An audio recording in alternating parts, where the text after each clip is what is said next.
Hey guys, if you can hear, this video was not me actually building this. I can't move this fast.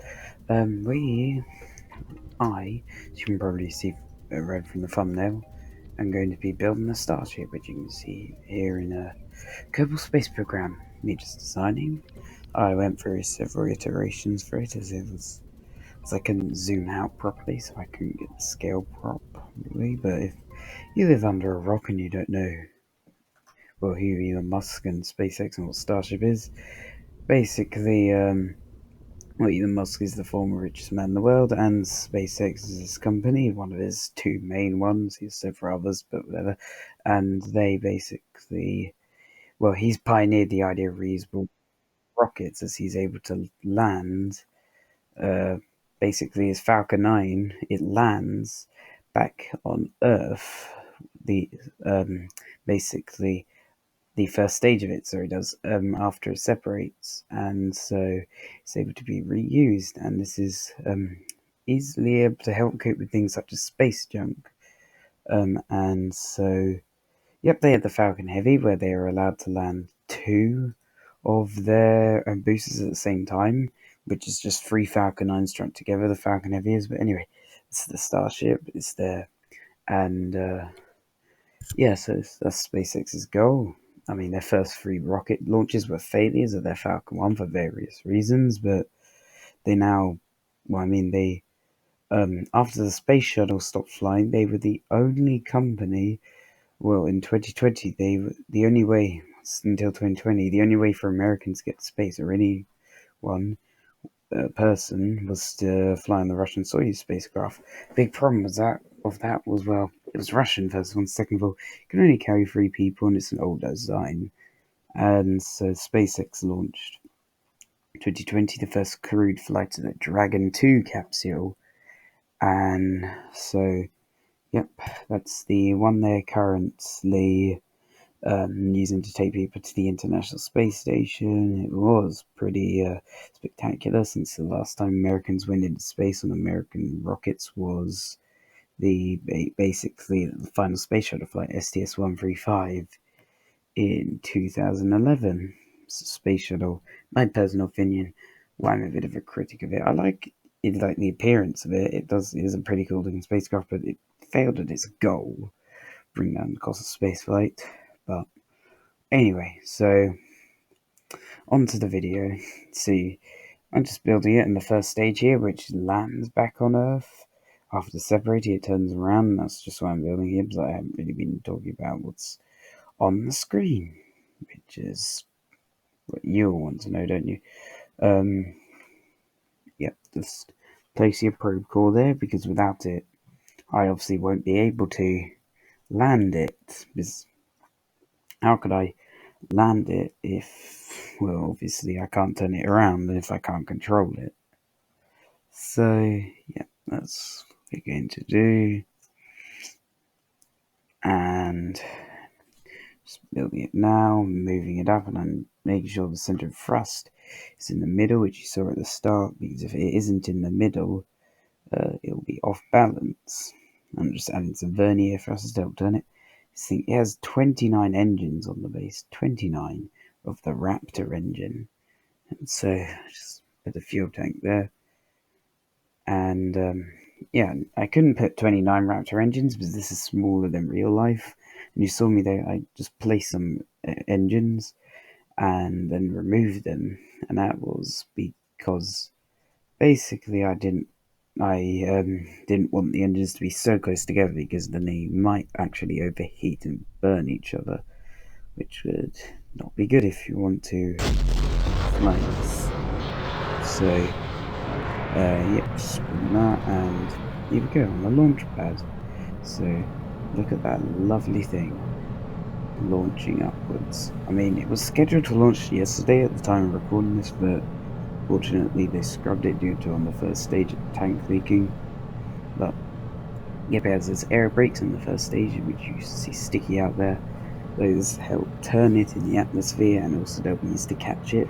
But I land it in the ocean, spoiler alert, because that's infrastructure which KSP doesn't really have. I mean, KSP only has, Space Center, 2 other space centers, and that's it.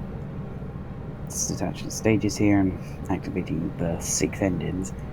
It's supposed to be only 3, but it's a bit difficult to do, so it has 3 engines optimized for sea level, which is the vectors, which you also see on the first stage there with their high gimbal for stability, and 3 Wolfhound engines, which are based on the AJ-10 engine, which is the propulsion engine for the service module on the Saturn V.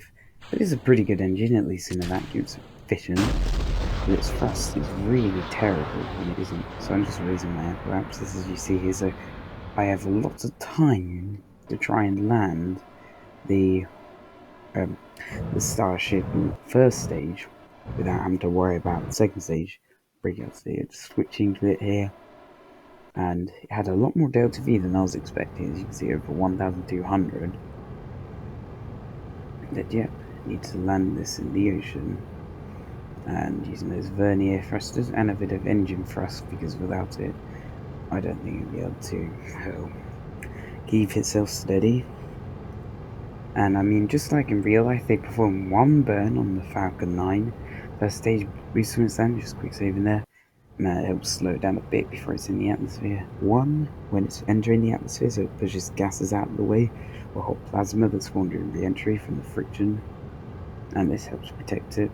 And then 1 final burn as it's about to land. Spoiler alert, you may have seen that cut there. I actually ended up crashing it on the first try.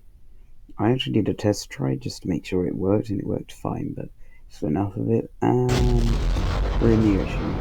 Problem is, it doesn't sink down too far because it's mostly empty fuel and it doesn't have any ore, so we bounced up, but luckily the water absorbs the impact and we're all fine.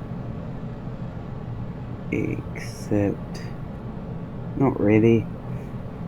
Basically, I kept moving forward, so I couldn't switch.